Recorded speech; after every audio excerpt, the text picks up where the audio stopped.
Jika Anda pernah membutuhkan bukti tentang sindrom kebencian terhadap Israel dari semua orang ini, saya tidak tahu mereka itu orang seperti apa. Mereka berasal dari berbagai kalangan. Ada kelompok woke kanan, ada kelompok woke kiri, dan jelas ada juga kaum Islamis, serta berbagai macam orang yang menderita sindrom kebencian terhadap Israel. Tapi jika Anda pernah membutuhkan buktinya, maka inilah episode terbaik untuk menghilangkan semua keraguan Anda. Yogur kental, Cenk Uyghur dan keponakannya, sosialis komunis gila Hasan Piker, keduanya telah dilarang masuk ke Inggris oleh Shabana Mahmud yang merupakan seorang Muslim. Baiklah, oke, saya tidak akan menyebutnya seorang Islamis, tapi dia seorang Muslim yang hanya sebulan lalu melakukan ini atas permintaan saluran propaganda Islamis terbesar di Inggris, Five Pillars. Lihat mereka, ini adalah Five Pillars yang sedang merayakan. Setelah kampanye oleh Five Pillars dan komunitas Muslim, pembakar Al-Quran yang Islamofobik, Valentina Gomez, telah dilarang masuk ke Inggris oleh Menteri Dalam Negeri Shabana Mahmud. Saya menyaksikan aktivisme mereka secara langsung. Mereka terus-menerus menandai Muslim dan Muslim berpengaruh lainnya untuk menandai Shabana Mahmud dan memaksa wanita ini untuk dilarang masuk. Oke, tapi itu tidak berhenti di situ saja. Hei, lihat dia. Lihat ini. Perempuan ini dilarang masuk. Lihat ini, kami berhasil melarang satu lagi. Ekstremis asing tidak diterima di Inggris. Tetaplah di tempatmu. Kami akan meluncurkan kampanye pelarangan jika kamu mencoba datang ke sini. Dia merasa puas dengan itu. Lihat ini, aksi unjuk rasa ini harus dilarang. Lihat ini, saya memahami banyak pembicara yang dilarang masuk ke Inggris untuk aksi kebencian Tommy Robinson. Sekarang saya akan berbicara kepada gerombolan rasis dan Islamofobia melalui tautan video. Polisi dan otoritas lainnya juga harus melarang ini dan menahan Tommy Robinson sebagai penyelenggara bertanggung jawab secara pribadi jika ada penyebar kebencian yang muncul dan melakukan pelanggaran apapun. Orang gila yang tidak waras ini akhirnya dilarang. Jadi dia membanggakan hal itu. Lihat ini. Sepertinya 5 pilar di komunitas Muslim berhasil membuat Islamofobia yang kejam dan tidak waras, Valentina Gomez, dilarang masuk ke Inggris. Sekarang Valentina untuk Amerika Serikat. Kamu mungkin bisa melihat, bla bla bla. Jadi apa yang akan kamu lakukan, Tuan Gila? Tidak satu pun dari kaum kiri yang bersuara tentang ini. Dan sebenarnya saya bilang, saya tidak tahu. Saya tidak bisa menemukan videonya. Saya benar-benar bilang, begini ini akan terjadi. Pedangnya akan berayun kedua arah. Ini juga akan terjadi pada kaum kiri. Tapi saya tidak menyangka itu akan terjadi secepat ini.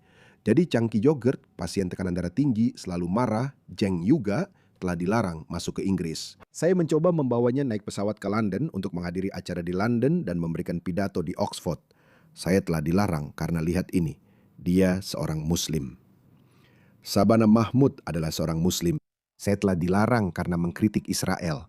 Apakah kita masih bebas? Ini adalah orang yang menyalahkan Israel atas segala hal dan memberikan loyalitas serta dukungan penuhnya kepada gerakan Palestina. Oke? Orang-orang ini benar-benar tidak terkendali. Dia bahkan tidak berusaha untuk terlihat netral seperti yang dicoba oleh Mehdi Hasan. Tapi Mehdi Hasan gagal karena kita semua tahu dia seorang Islamis. Dia mencoba untuk terlihat progresif. Ini adalah penindasan terhadap warga negara barat oleh pemerintah kita sendiri atas nama negara lain. Lihatlah, dengarkan video ini, sangat menyedihkan. Lihat dia. Saya telah dilarang orang-orang ini merayakannya. Siapa yang tidak boleh kamu kritik?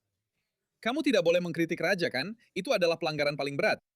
Tapi ternyata saya bisa mengkritik raja. Saya bisa mengkritik Inggris. Saya hanya tidak bisa mengkritik raja yang sebenarnya, Israel.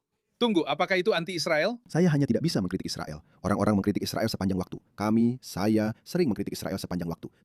Bahwa saya hanya mengkritik Israel. Baiklah, mereka menyebarkan segala macam teori konspirasi. Yang paling populer adalah bahwa orang Yahudi mengendalikan semua pemerintahan. Orang Yahudi mengendalikan Australia, Inggris, Perancis, di mana-mana. Orang Yahudi yang mengendalikan. Itu adalah teori konspirasi yang mengerikan, berbahaya, sangat berbahaya, yang menyebabkan kebencian terhadap orang Yahudi. Kita telah melihat peningkatan tajam, lonjakan serangan fisik terhadap orang Yahudi. Baru bulan lalu, 2 orang Yahudi secara acak ditikam oleh seorang Islamis di Golders Green. Bulan lalu, seorang Islamis lainnya menikam beberapa orang di sebuah sinagoga di Manchester, Australia pada bulan Desember. Kami pernah mengalami seorang Islamis, seorang Muslim, membantai sebanyak mungkin orang Yahudi. Saya kira 10 orang Yahudi tewas dalam pembantaian itu. Karena pidato seperti ini, karena orang-orang ini terus-menerus setiap hari mengeluarkan komentar penuh kebencian dan hasutan terhadap orang Yahudi, mereka memang melakukannya. Sekarang mungkin ada yang bilang bahwa Haris Sultan, kamu juga melakukan hal yang sama terhadap Muslim atau Islam. Tapi saya selalu bilang, saya sebenarnya sangat berhati-hati, selalu membedakan antara Islam dan Muslim.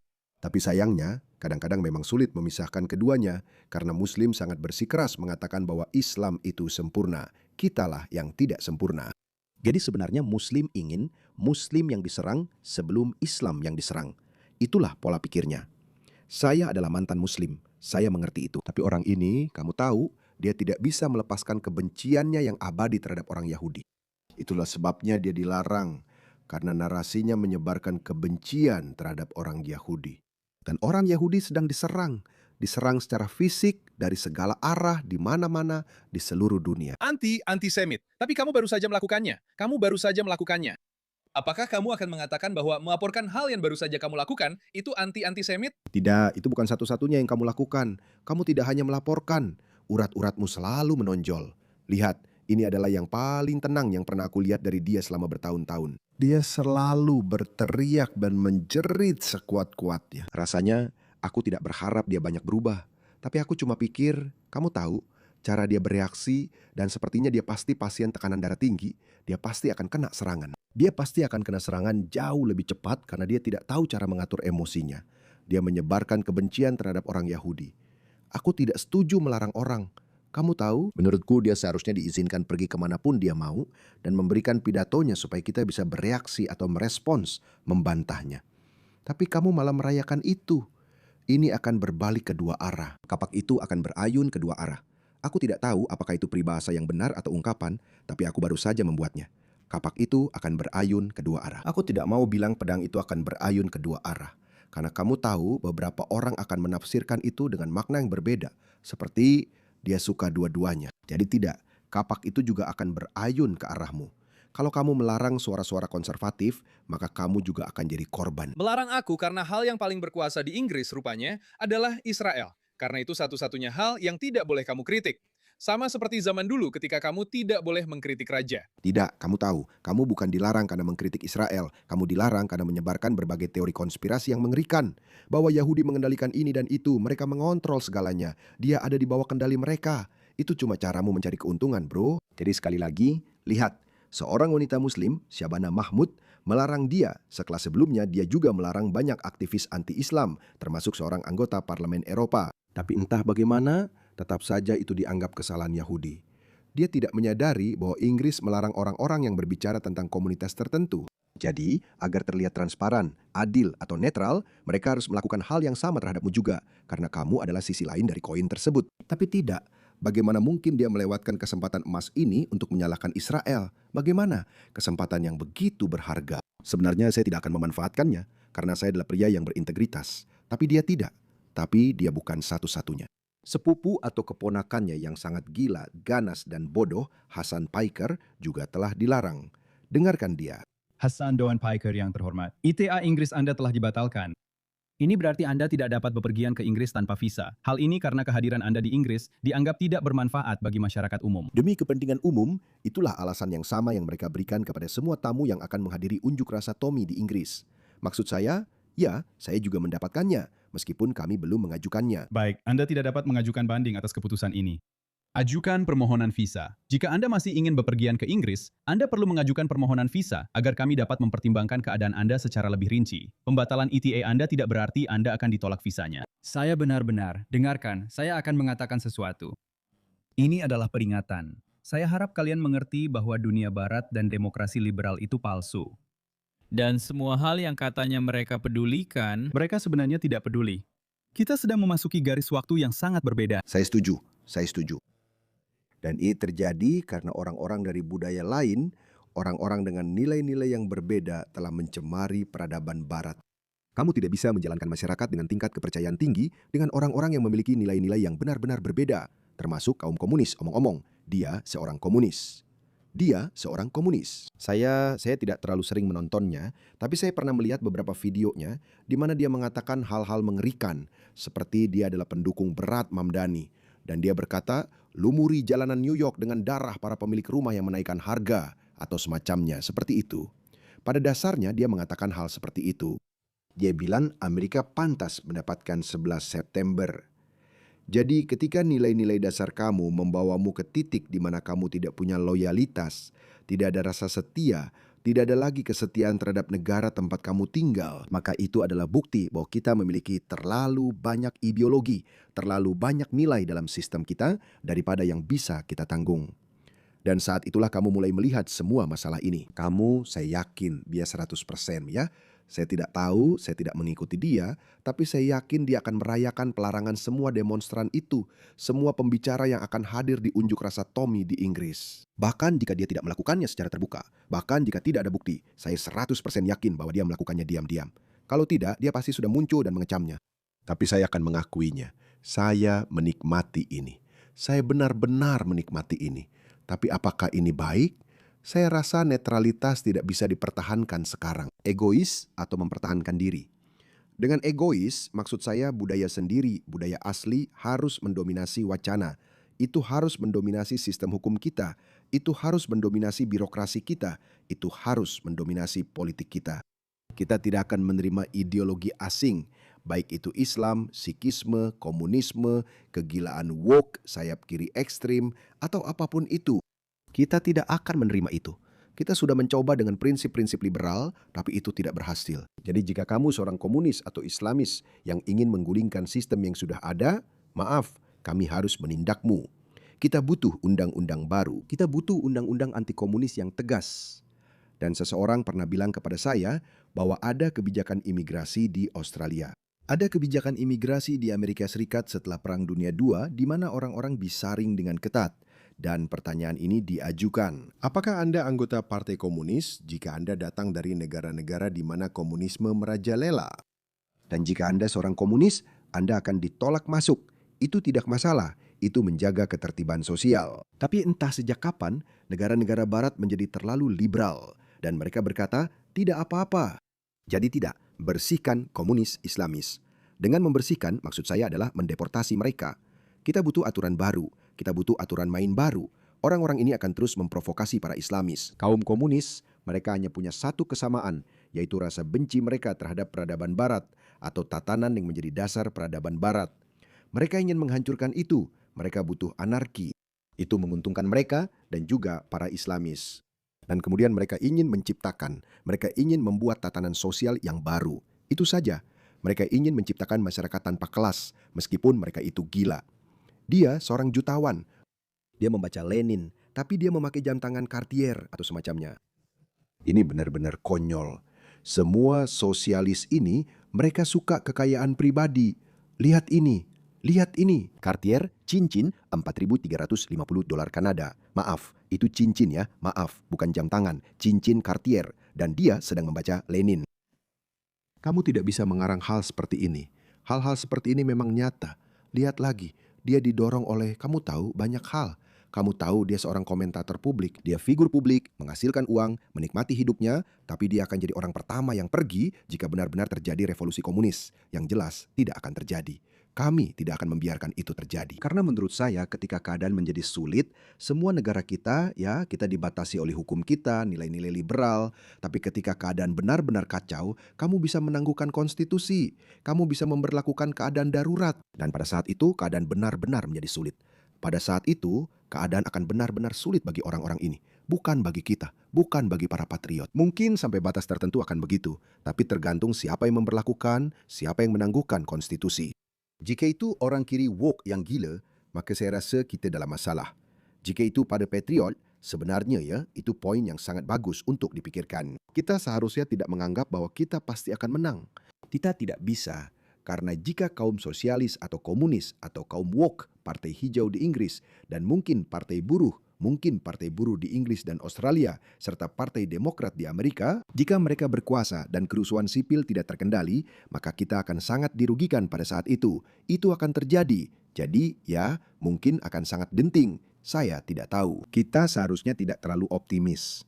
Saya orang yang optimis pada umumnya, tapi kita tidak boleh terlalu optimis. Ini bisa jadi sangat ketat. Oke. Inilah mengapa saya terus-menerus menegaskan bahwa fasisme sudah ada di sini kan? Seperti pemerintahan yang mencoba mengeluarkan surat panggilan terhadap pembangkang politik di Amerika Serikat. Tidak. Pada dasarnya, mereka mungkin pengkhianat. Setiap kali kamu menantang sistem yang ada, Sistem itu pasti akan melawan balik. Dan orang-orang ini sedang menantang sistem. Saya tidak hanya berbicara tentang kapitalisme atau orang kaya saja atau hal seperti itu. Tidak, mereka menantang segalanya sampai ke nilai-nilai dasar yang paling mendasar. Amerika adalah contoh yang baik. Amerika adalah masyarakat kapitalis yang benar-benar bebas. Keberhasilannya berasal dari prinsip-prinsip dasar yang mereka pegang. Apapun yang kamu lakukan, kapanpun kamu menantang nilai-nilai dasar Amerika, apapun yang kamu dapatkan jika kamu berhasil, apapun yang kamu dapatkan, itu tidak akan menjadi Amerika seperti yang didirikan oleh para pendiri bangsa. Itu tidak akan seperti itu. Jadi itu bukan fasisme. Itu hanyalah sebuah sistem yang mencoba melawan dirinya sendiri. Seperti yang saya katakan, itu memang selalu ada di sana. Itu memang selalu ada. Amerika pernah mengalami perang saudara ketika mereka mencoba mengubah tatanan. Amerika pernah mengalami perang saudara. Seperti yang saya katakan, orang-orang komunis secara terbuka didiskreditkan. Saya tahu banyak orang tak bersalah yang ikut terjebak. Ternyata mereka terjebak. Banyak orang yang terjebak dalam baku tembak dalam praktik politik yang sekarang dikenal sebagai McCarthyism. Kita perlu mengembalikan sesuatu seperti McCarthyisme. Jadi McCarthyisme, apakah itu fasisme? Dia akan mengatakan fasisme. Kita masih jauh dari McCarthyisme. Jadi ini bukan hal baru. Mereka mungkin menganggap ini adalah sesuatu yang baru. Tidak, McCarthyism memastikan Amerika tetap menjadi Amerika. Sekali lagi, saya tidak mengatakan ini sempurna. Tidak ada sistem yang sempurna, terutama ketika Anda berhadapan dengan ideolog radikal seperti dia atau kelompoknya. Ini tidak akan mudah. Beberapa orang akan diperlakukan tidak adil. Itu sudah terjadi. Itu akan terjadi lagi. Itu memang sudah menjadi sifat permainannya. Tapi kau tahu, jika kita ingin mempertahankan sistem kita, maka cepat atau lambat, lebih cepat lebih baik, kita harus menghadapi ini. Sesuatu seperti McCarthyisme sangat mungkin terjadi. Atau Inggris yang sepenuhnya dikuasai oleh kepentingan organisasi advokasi pro-Israel. Maksud saya, mereka sedang bergerak ke arah tertentu. Dan ini adalah pemerintahan liberal kan? Pemerintahan Partai Buruh seharusnya adalah pemerintahan liberal yang melakukan ini. Dan pemerintah Amerika adalah pemerintahan sayap kanan yang melakukannya. Seolah-olah kita kembali ke era tahun 1930-an. Lihat saja ke Hitler. Seperti yang baru saja saya katakan, kamu tahu, langkah-langkah yang jauh lebih keras telah diambil di masa lalu dibandingkan dengan apa yang terjadi sekarang. Dan seperti yang kamu katakan, ini pemerintahan sayap kiri. Fasisme kaum kiri terhadap suara-suara konservatif sedang terjadi. Karena seperti yang saya katakan, mereka ingin terlihat netral. Mereka tidak mau kita berkata, "Hei, kalian melarang orang-orang itu. Tapi bagaimana kalian bisa membiarkan mereka masuk?" Mereka tidak mau mendengarnya. Jadi yang disebut fasisme ini didorong oleh orang-orang ini.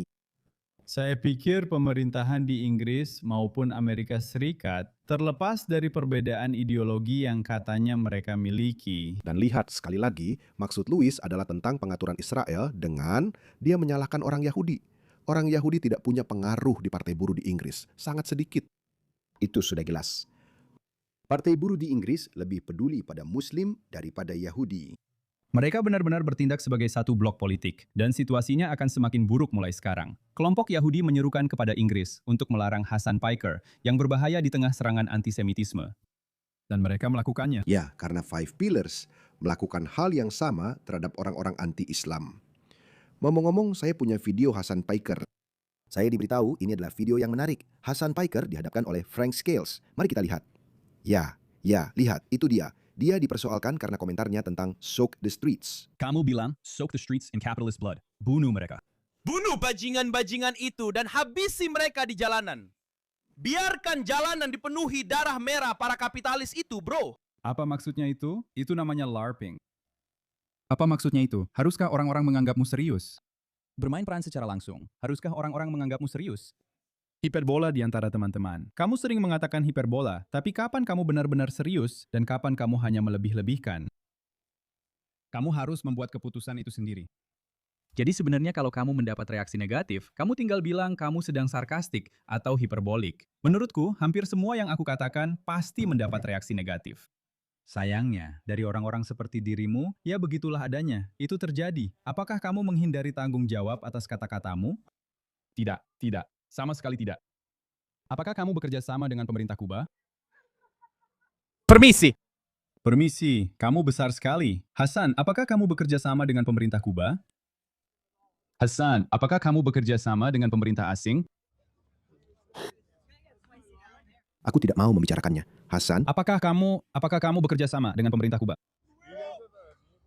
Apa yang kamu lakukan? Apa yang kamu lakukan, kumis? Lihat ini. Lihat, kenapa orangmu jadi kasar sama aku? Kenapa orangmu mencoba mencuri mikrofonku? Itu tidak lucu. Aku akan ambil satu video lagi. Apakah kamu punya kontak pribadi dengan Roy Singham atau orang-orang lainnya? Maksudku, aku kenal beberapa dari mereka. Mereka orang-orang yang luar biasa secara umum. Mereka adalah aktivis. Aku tidak tahu apa-apa selain informasi yang sudah tersedia, tapi tidak ada satupun dari itu yang sebenarnya tersembunyi atau ilegal dalam bentuk apapun. Fox News Digital bilang aku dapat surat panggilan pengadilan, tapi sampai sekarang aku belum menerimanya. Jadi aku bahkan tidak tahu apa yang sedang terjadi. Aku tidak tahu, aku tidak peduli tentang ini. Jadi itulah sindrom obsesi terhadap Israel bagi orang-orang ini. Dan sekali lagi dia tertawa saat dia mengatakan itu. Ini namanya tertawa. Menurutku dia memang tertawa. Dan aku memberimu alasan yang sebenarnya kenapa ini terjadi. Itu sangat masuk akal. Pertama, mereka melarang para pengkritik anti-Islam. Sekarang mereka harus melarang pengkritik anti-Yahudi. Padahal sebenarnya mereka bukan anti-Yahudi. Mereka menyebarkan teori konspirasi. Kami tidak menyebarkan teori konspirasi. Aku menunjukkan bukti. Setiap video berisi bukti visual yang paling bukti terkuat dari semuanya. Dan mereka telah menyebarkan kebohongan tentang Israel. Katanya ada kelaparan di sana. Tapi yang aku lihat hanya orang-orang gemuk berjalan-jalan. Mereka bilang begitu banyak orang tewas. Padahal data mereka sendiri menyebutkan 70.000 orang tewas dan 30.000 diantaranya adalah anggota Hamas. Jadi kebohongan, omong kosong, semua bohong yang akhirnya menimbulkan kebencian terhadap orang Yahudi. Dan kita sudah melihat itu. Jadi saya akan berbohong jika saya bilang saya tidak menikmatinya. Tentu saja saya menikmatinya. Tapi begitulah dunia ini. Ini dunia yang telah mereka ciptakan. Jadi nikmatilah. Saya tidak bisa pergi ke Inggris. Saya rasa saya juga tidak akan bisa pergi ke Inggris.